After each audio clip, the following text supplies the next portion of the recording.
నమస్తే, welcome to our channel. Ugadi నుంచి కొత్త పంచాంగం స్టార్ట్ అయిపోయింది. మరి ఈ చైత్ర మాసం ఏప్రిల్ నెల నుంచి ఏ ఏ రాశుల వారికి ఎలా ఉండబోతుందో తెలుసుకుందాం. మనతో పాటు ఉన్నారు రవికిరణ్ శర్మ గారు. గురుగారు నమస్తే. నమస్కారం అమ్మ. గురుగారు, ఏప్రిల్ నెలలో తులారాశి వారికి ఎలా ఉండబోతుందంటారు? తులారాశ్యాధిపతి శుక్రుడు కాబట్టి శుక్రుడు ఉచ్చ స్థానంలో ఉన్నాడు. ఈ రాశికి ఉచ్చ స్థానంలో ఉండడం వల్ల అనుకూల యోగాలు ఉన్నాయి. ఖచ్చితంగా ఏ రంగంలో అడుగుపెట్టినప్పటికీ కూడా గత కొన్ని సంవత్సరాలుగా ఈ తులారాశి వారు చాలా ఇబ్బందులు పడుతున్నారు. ఆ ఇబ్బందులు పడేవారు ఎవరైతే ఉన్నారో వాళ్ళందరూ కూడా ఈ నెలలో ఖచ్చితంగా అనుకూలతలు వచ్చే అవకాశాలు ఉన్నాయి. ఇవాళ అంటే గ్రహస్థితి అనుకూలంగా ఉంది. తులారాశి వారికి మంచి పొజిషన్లోకి వెళ్ళటము, గతంలో ఉన్న సమస్య నుంచి బయటపడటము, రుణ బాధలు తొలగడము, రుణాలు ఏ రకంగా కావాల్సిన వారికి రుణాలు రావటము, మంజూరు అవటము, ఇలా ఏ రంగంగా చూసుకున్నా సరే ఈ తులారాశికి అనుకూల యోగాలు 100% మనకు ఉన్నాయి.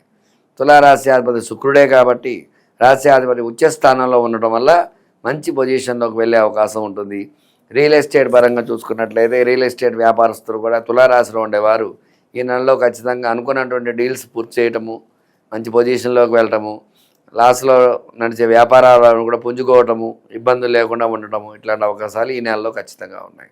గురుగారు, తులారాశిలో వ్యాపార పరంగా ఆర్థికంగా ఎలా ఉంటుంది? వ్యాపార పరంగా చూసుకున్నట్లయితే పెట్టుబడులు పెట్టిన వారికి ఈ నెలలో ఖచ్చితంగా లాభాలు ఆర్జిస్తారు.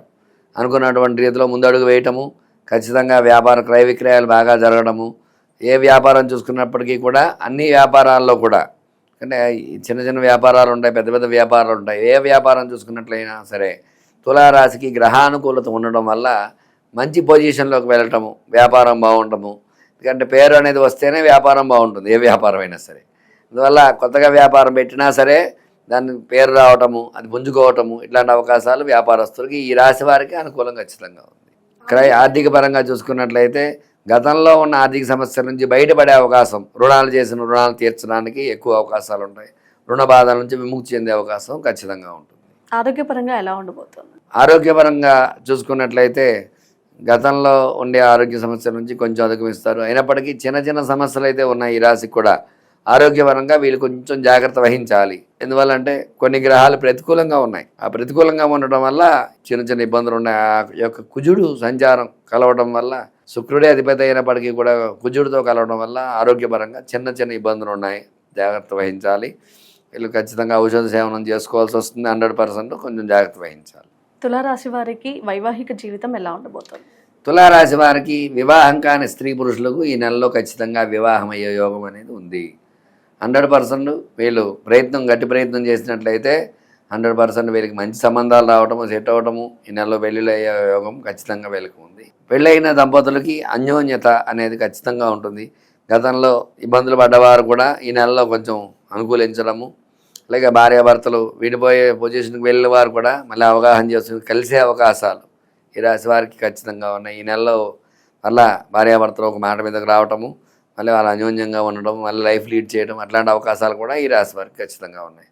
అలాగే సంతాన యోగం కూడా అలాగే ఉంటుంది. ఈ రాశి వారికి శుక్రుడు బలంగా ఉన్నాడు కాబట్టి సంతాన యోగం కూడా అనుకూలంగా ఉండి శుభవార్తలు వినే అవకాశాలు, పెళ్ళైన దంపతులు ఇంకా ఎప్పుడు సంతానం కలుగుతుందని ఎదురు చూసే వారికి ఈ నెలలో కన్సీవ్ కావడం, మంచి అనుకూలతలు రావడం, ఇట్లాంటి ఇబ్బందులు లేకుండా ఉండటం అనేది ఖచ్చితంగా. గురుగా, తులారాశి వారు ఏ రత్నాన్ని ఉపయోగిస్తే మంచి ఫలితాలు ఉంటాయి? తులారాశ్యాధిపతి శుక్రుడు కాబట్టి డైమండ్ పెట్టుకున్నట్లయితే వీళ్ళకి అనుకూలత యోగం ఉంటుంది. డైమండ్ ఖచ్చితంగా ఎవరైతే ధరిస్తారో శుక్రుడికి జపం చేయించుకుని తర్పణ హోమం చేసుకోవడం ద్వారా, డైమండ్ ధరించడం ద్వారా అనుకూల ఫలితాలు ఉన్నాయన్నమాట. గురుగా, తులారాశి వారు ఏ భగవంతుని ఆరాధిస్తే మంచి ఫలితాలు? ఈ రాశ్యాధిపతి శుక్రుడు కాబట్టి లక్ష్మీ ఆరాధన చేయటము, అమ్మవారు పూజ చేయటము, లక్ష్మీ అమ్మవారికి లక్ష్మీ అష్టోత్తరంతో అర్చన పూజ చేసుకోవటం ద్వారా అనుకూలతలు అనేవి ఉన్నాయి. లక్ష్మీ ఆలయ దర్శనం చేసుకోవటము, అట్లాగే విశేషముగా మనకి వారాహి మాతని ఇట్లా ఉపదేవత ఆరాధన అనేది చేస్తూ ఉంటారు. వీళ్ళు ఎక్కువగా కూడా వారాహి మాతని, బగళముఖి, ఇలాంటివన్నీ ఉపదేవత ఆరాధన అండి. వీళ్ళందరూ కూడా గమ్మున ఎక్కువగా అవకాశం ఉంటుంది ఈ రాశి వాళ్ళకు కూడా అర్చన పూజ చేసుకోవడం ద్వారా కూడా వారాహి దర్శనం చేసుకోవటము, అలాగే బగళ అమ్మవారు అలాగే వైష్ణవి దర్శనం చేసుకోవడం, ఇట్లాంటివి చేసుకోవడం కూడా, అమ్మవారి ఆరాధనలు చేయటం వీళ్ళకి బాగా కలిసి వస్తుంది. చండీ పారాయణ, చండీ హోమం చేసుకోవటము, ఇలాంటివి చేయడం ద్వారా, లేదంటే మూక పంచశతి ఉంది అమ్మవారికి సంబంధించి, అది చదవటం ద్వారా కూడా అనుకూల యోగాలు ఖచ్చితంగా ఈ రాశి వారికి. గురుగారు చాలా చక్కగా వివరించారు. ఉగాది నుంచి కొత్త పంచాంగం మొదలైంది కాబట్టి ఏ ఏ రాశుల వాళ్ళకి ఎలా ఉండబోతుందో తెలుసుకోవాలని అందరికీ ఆసక్తిగా ఉంటుంది. జ్యోతిష్యరత్న వేలూరి రవికిరణ్ శర్మ గారి అపాయింట్మెంట్ తీసుకొని మీకున్న సమస్యలకి పరిష్కారం తెలుసుకోవాలనుకుంటే కింద స్క్రోల్ అవుతున్న నంబర్కి కాల్ చేయండి.